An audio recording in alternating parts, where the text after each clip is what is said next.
ചെമ്പനീർ പൂവേ നീ അന്നേതൊരു രാവിൽ നീലമഞ്ഞിൽ വിരിഞ്ഞൻ കൺമുന്നിൽ മിഴിച്ചിന്നി.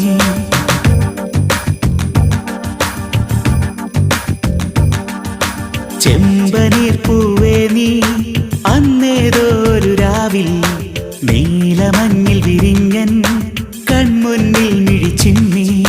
അത്ഭുതം അടങ്ങാതന്നു ഞാൻ അങ്ങനെ നിശബ്ദം നിൽക്കവേ.